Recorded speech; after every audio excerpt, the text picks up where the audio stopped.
Like, could you walk me through your entry into psychedelics and also what happened on your most recent ayahuasca trip? Mm. I was pretty clean until I was 23 or 4 or something. I used to be a big fencer, like sword fencing, and they beat Oh, wow. into us pretty early that we would get drug tested, and drugs were bad. And so I listened and didn't even touch weed or anything until I was like early 20s. And even then, first trip was a bad trip, how it normally is sometimes, and then didn't touch it again for many years after that. Psychedelics, I just did for the first time probably uh, maybe like 5 years ago or something. So I'm 38 now and didn't touch psychedelics until I was after 30, probably like 32. I guess like Mr. Fearless and Far, right? Do the things that make you uncomfortable. So I try not to lay judgment on things, especially things I haven't tried. And so you always hear drugs are bad, bad, bad, bad. And but again, my attitude in life is I will try and I will see for myself. And so there's some drugs I won't try, but there are definitely ones where you hear people who've done them say that they can help. And psychedelics for sure are in that spectrum. And I dabbled with ayahuasca first, and then mushrooms, and then a little bit of LSD, and then back to ayahuasca. And now, between all of those, I thought I had a pretty fair idea of what the experience is like. And I've always kind of prized myself on being able to handle hard experiences and stress, because with these travel scenarios, sometimes I find myself where I'm getting shot at by military police, or I'm in a very far away place and there's some, getting attacked by a green mamba, all this kind of stuff. Yeah. So I thought I knew what to expect, and that I had faced most of my fears in person, and so I wasn't too afraid of fear anymore, if you know what I mean. Because like a panic attack usually revolves around being afraid of the feeling you're feeling as well. So if you're more comfortable feeling panic, then it loses some power over you, right? So because I had put myself through what I thought was my deepest fear, which was public speaking, and also had put myself in a lot of scenarios that were scary and really done the work to dig up my demons, I thought, after having two like very good ayahuasca experiences where I had like 2 cups, and also having some mushroom experiences that were good, some were even deep, that I would try to go full heroic dose with ayahuasca. Hmm. Because so far, what was behind the curtain was enlightening and not too scary. Like I wasn't confronted with anything that I couldn't handle. So I was in Mexico earlier this year, and there was this particular shaman who comes up from Peru every year for just a couple weeks and has some special brew of ayahuasca that's supposed to be quite potent. And I have a local friend here who is from Mexico, from this part of the Yucatan Peninsula, and is a very spiritual guy, makes his own harps, grows his own psychedelics, all this kind of stuff. And he invited me to, and he also leads his own ceremonies. So he makes his instruments, plays them, grows his own stuff. Like, he's a very spiritual guy. Really good friend of mine.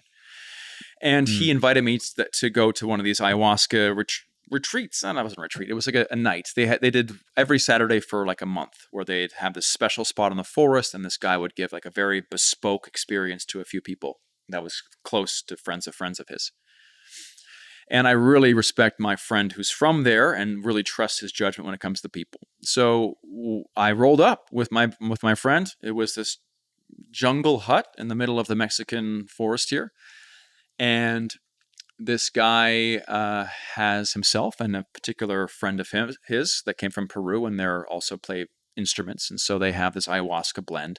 And the 2 ayahuasca experiences I had before, the first one was in the Brazilian Amazon, where I was visiting this tribal chief, and they were just kind of sipping on this strain of ayahuasca that wasn't particularly strong.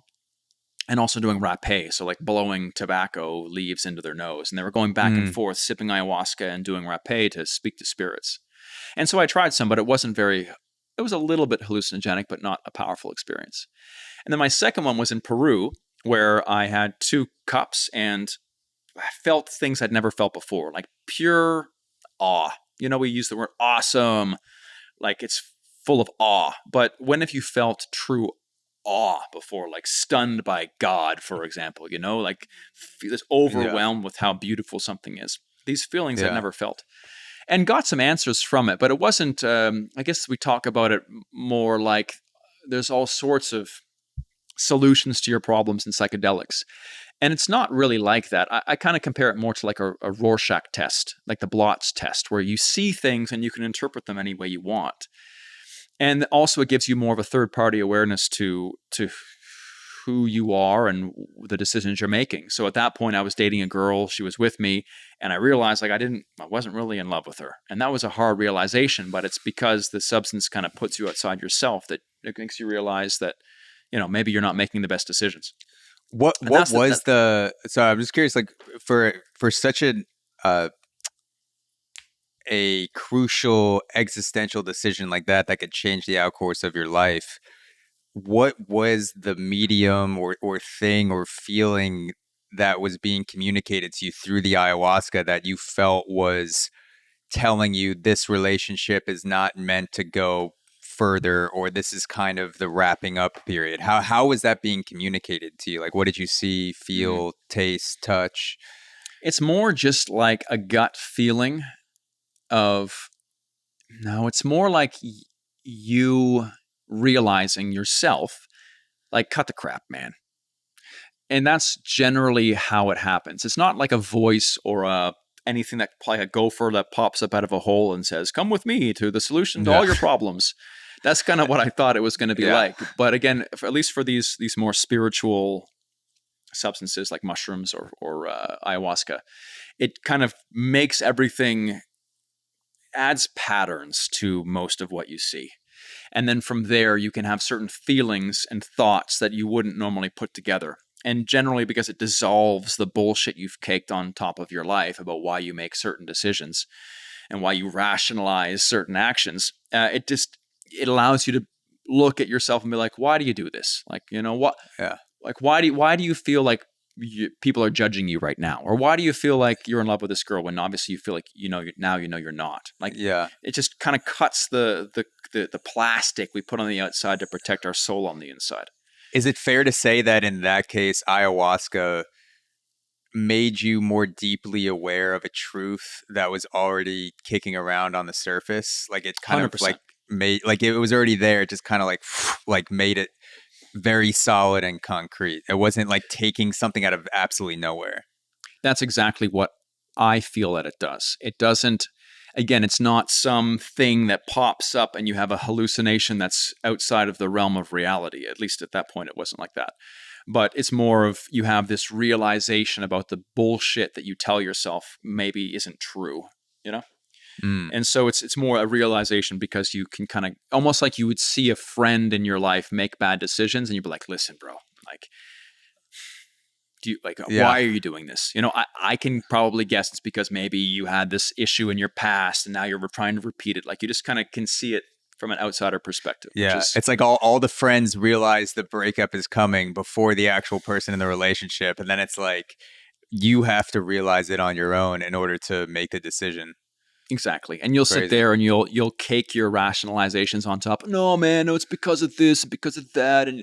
And really it's like you're just trying to soothe the pain, or who knows what it is. But that's really what these substances are good at, is helping you think in a different way without all the caked on bullshit. Mm.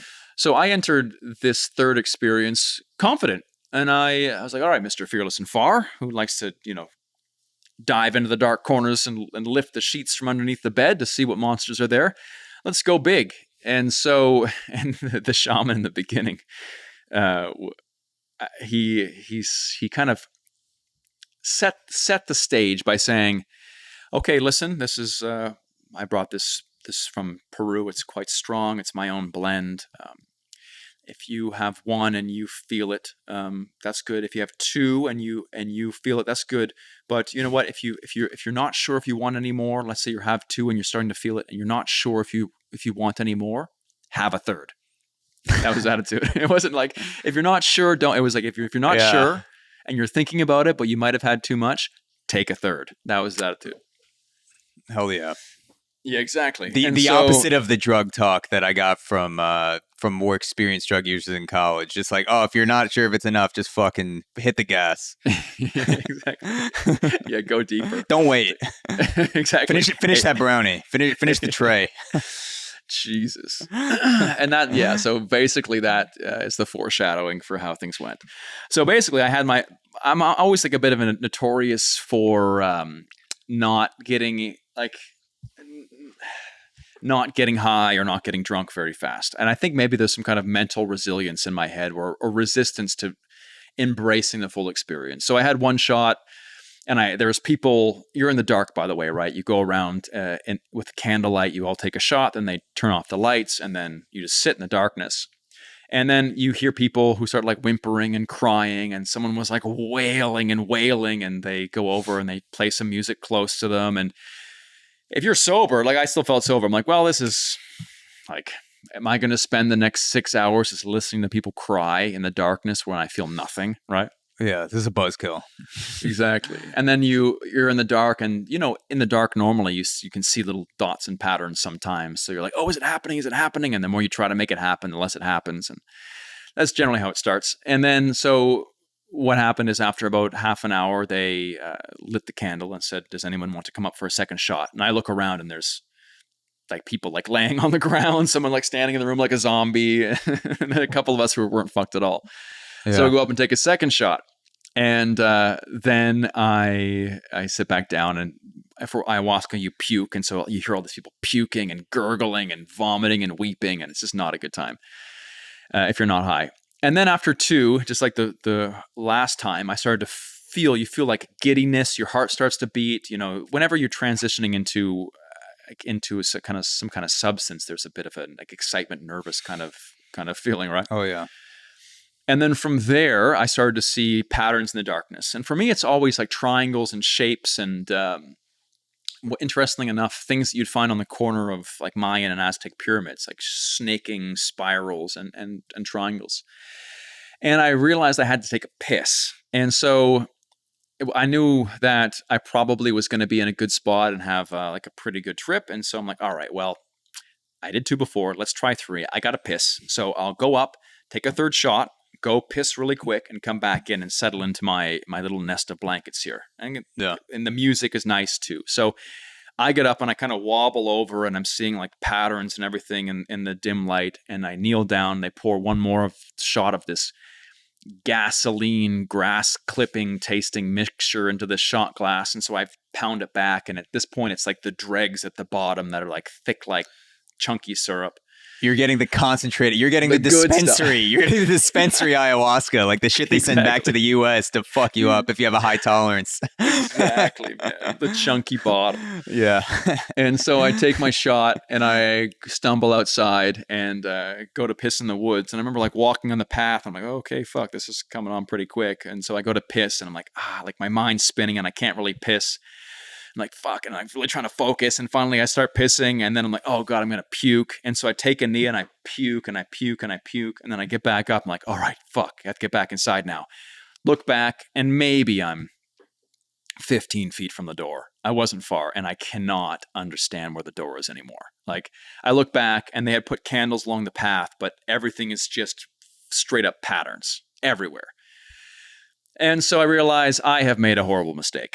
And so I take a couple steps, and I can't even really understand if my feet are on the ground or not. And then I look over and I see what looks like to be a pile of leaves. And so I just fall over, and I have my little like poncho blanket, and I curl up in the fetal position in this pile of leaves. And I realize that I can no longer tell if my eyes are open or shut. And that was where things got difficult, because normally when you do any kind of drug, like even if you get too high, you still know, you can feel where you are, right? Yeah. You can know if your eyes are shut or closed. You can even have hallucinations if you smoke or eat too much, right? Yeah. But yeah, so then I couldn't tell if my eyes were open or shut anymore. And that felt like being bobbing in an ocean where you don't know what's reality and what's not. And you don't know if you were running. Like when you don't know if it's real or not, then it starts to get scary because you could be doing anything. Like physically in the moment, I couldn't walk. But when you don't know if your eyes are open or shut, you don't know if you're dreaming or awake, and then you could be doing whatever the fuck, Yeah. like in that state. Yeah. I've had super small slices of that where I'm smoking way too much weed, taking a gravity bong hit or whatever.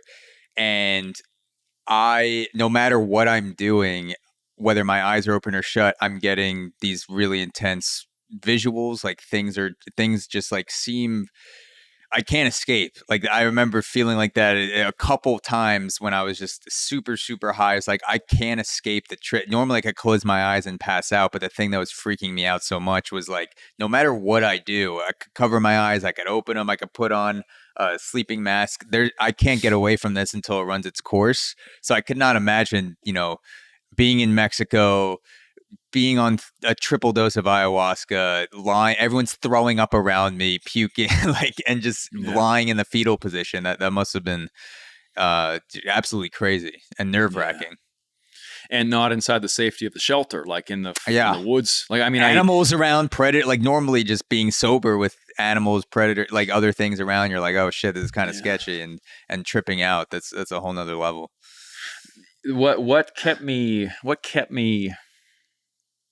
feeling somewhat safe is that I had the blanket. Because in my head, it's like, okay, I'm always thinking practically, right? Like risk assessment. Okay, number one, there could be scorpions and snakes. And there definitely are, but generally none here that are going to kill me because they're very rare. Even though I got stung by a scorpion like a couple weeks before that. But they're not going to kill me. Number two, okay, exposure. I'm shivering under my blanket, but it's like, okay, you're not going to die of exposure in the summer in Mexico. Even if it's chilly, you're going to be fine. If it was Canada, it'd be different, right? And the number three is I could hear the music that they were playing in the hut. So I knew I wasn't so far away. Like I didn't, in hindsight, I knew I was closer, but at that point I didn't really know how far I had walked or anything like that. But I could hear the music. So at least I knew I wasn't lost in the woods where no one would find me, And so I was laying there, and as I started to realize I couldn't understand if my eyes were open or closed, I started to feel this like panic of this fear, this like primordial fear of that felt like it was created at the dawn of time. Like I had felt fear before. I even had panic attacks before when I was younger. And it was quadruple that. It was like a fear of, I was so primal, like you're a amoeba in a pond kind of. It was born then of just the fear of creation. And as I started to feel this panic, there was this white light that ripped open the world in front of me. So it was all swirling patterns of triangles and zigzags, and it just kind of like cracked open. And I remember feeling in that moment, it's like, oh, you poor little thing. You thought you thought you could handle what was behind the curtain. You were so arrogant. You have no fucking idea how this all works. And you thought you had it all figured out.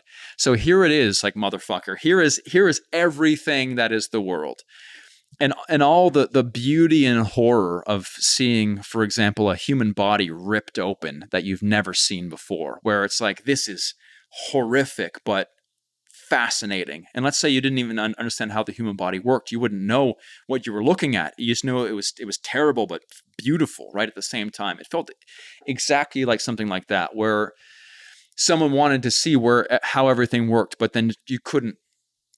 I felt like an earthworm being shown the schematics for a rocket ship, in the sense where an earthworm can't even understand what paper is, let alone how a fucking rocket ship goes to space, right? It felt like I wanted to see what was behind the curtain, but there in no lifetime or in any human's lifetime would we ever be able to understand what we were seeing. And so that was horrifying. And there was an undeniable presence that was there, like I was being shown by someone something. and there was no one else there, but it was this glowing pressure, this oppressive pressure that felt like it was something divine and so much bigger than me, that the only thing to make value of my life would be to give myself, to sacrifice myself to it, which is not, Wow. it sounds like it's suicidal or something, but it's like, I am so insignificant in this grand scheme of things, and this thing is everything. And who am I to even be looking at it? Like, all I can do, the highest purpose of my life is to give my life to this thing in hopes that it, it appeases it, like, because it has created everything. I am nothing, and therefore the only gift I can give it is my life. And so from there, I understood a lot more about religion, about sacrifice. We had spent many of the past weeks exploring the Mayan world, had seen sacrificial skulls placed in caves by victims that I always assumed were unwilling. These people that go into caves, that have their own blend of hallucinogens and go so deep, and they would sacrifice themselves or offer themselves, and their friends would sacrifice them. And I thought that, again, was prisoners of war, or maybe they were born a certain way, and their life mission was to be sacrificed to Tlaloc or Chak, the rain god, or whatever it is. But in that moment, I realized that what I was experiencing, that just seemed like the best thing to do. Like, I didn't try to off myself in the middle of the trip, because I couldn't move, and nor would I have done that. But it was just a feeling that, like, that's the only thing I can give to this thing, right? Like, if the fabric of the universe, it sounds like, is being peeled back in that moment, and if you like, it's impossible to conceptualize, obviously, if I'm not in the middle of the trip, but going off of the Mayan sacrifice, and how I would assume the same thing, that, like, they're kind of polling people against their will, like polling teenagers or whoever, and they're forcing them to be sacrificed. Are you saying in that moment, when you were on the ayahuasca and you were feeling all of that come together, the fear, the beauty, the power, there's a point, a concentrated point, where if someone asks you to give yourself over, you could see how the ancient Mayans would do that willingly. It wasn't a forced sacrifice. They could get to a point with psychedelics or with chanting or with whatever it was, that they would be in a space where they would give themselves over in a form of a sacrifice. Yeah, exactly like that. And I told this story once, and people, like, I think people got scared that maybe if they did ayahuasca or something, they'd want to kill themselves. But it's not. It's not even connected. It's not a feeling of wanting to kill yourself. It's a feeling of fully offering your life to this thing. And, like, for example, if it said, Mike, yes, I will accept your sacrifice, you will die now, in that moment and state, I would have been like, thank you for accepting my offer. Like, that was it. I mean, I'm happy I didn't die, nor do I think that in an ayahuasca trip you can just spontaneously offer yourself to God and get your soul taken. I don't think that's really how it works. But in that moment, it felt like the only thing I could give, because what else am I going to give this thing that created everything? Money, right? Like, yeah, no. Like, what else can we give?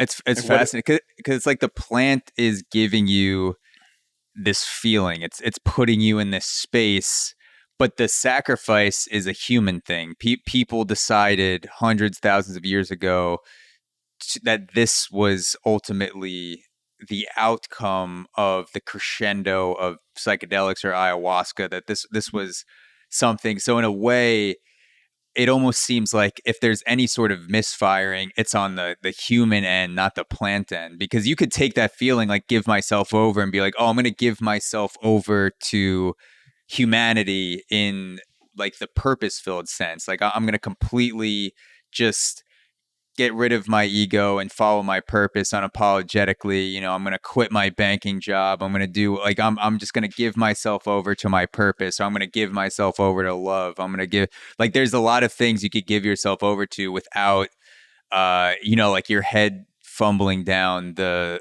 pyramid The steps. Yeah. So it's like that. It's just so interesting how like that feeling has existed throughout mankind as long as things like, you know, meditation or holotropic breathing or psychedelics have been around. And then as humanity has progressed, the reaction to that feeling has also progressed. So it's I don't see it as a worrisome or a suicidal thing. I like far from that. I think it's like people have done different things with that feeling in the past where humanity was much more savage and much more violent, but now a lot of uh you, we're lucky to be at a point where humanity statistically is much less violent than we used to be in the past, and we have a much better understanding of the significance of human life, where giving yourself over does not mean killing yourself for a god or giving up your life. It's, you know, I'm gonna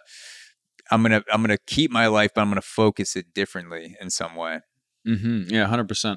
And it's always up for interpretation. And I guess my first interpretation the following day was it was just now I understand how, because we had spent so much time again seeing human remains in these caves that were human sacrifices. We had spent a few weeks making videos about them, and that was an incredible way to understand Mayan culture and human culture, right?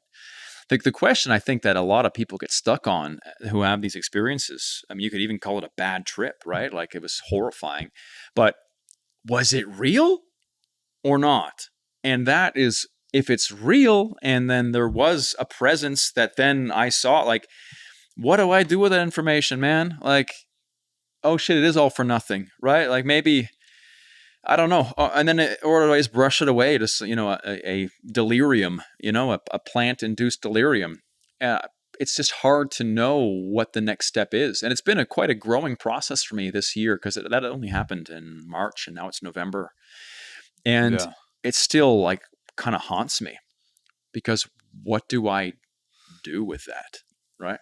Yeah, and it's also like what is real, because I feel like we associate real with sober. That if you're sober, that's real. But if you're on a drug, if you're something's altering your consciousness, that's not real. But Right. being sober is a small slice of all possible angles of reality. And who's to judge that being in that small slice of reality means that things are only real when you're there? Why can't something be real when you take ayahuasca or you smoke a shit ton of weed, or you know you're a little bit drunk and you're smoking cigarettes with your buddies? Like, who's to say those feelings and those things that come out of your mouth or those experiences are not just as real as when you're occupying that small slice of sober reality? And obviously everyone fluctuates depending on what your preferences are, or obviously addiction comes into play, but real, it's such a complex, convoluted thing to figure out, because you can have real, like, and sometimes I feel like because I'm on a drug, it's more real to me, like sober, being sober in a way blocks some experiences off, or blocks me releasing myself in a way where I can experience things. And so I feel like there are some substances which allow you to experience real in a deeper, more profound way than any sense of sobriety ever could. Yeah, definitely, man. And when you take ayahuasca or mushrooms, the come up and the come down are, you have brilliant strokes of enlightenment and inspiration and understanding about your own life, and so, and more clarity too. So you could argue that sometimes these things allow you to see things that are more real than what you normally experience when you're sober, right? They allow you to understand reality even better, like why you're acting certain ways or why you're stuck in a certain situation. So again, if it gives you more clarity on the reality of your life, then it begs the question, which one is real? Yeah. Is, if humans are cursed to have all of these emotional band-aids we plaster all over our mind, ego, and body, then just to make ourselves feel better about ourselves, that those aren't real, right? So Yeah. then it's just a really interesting question to think about.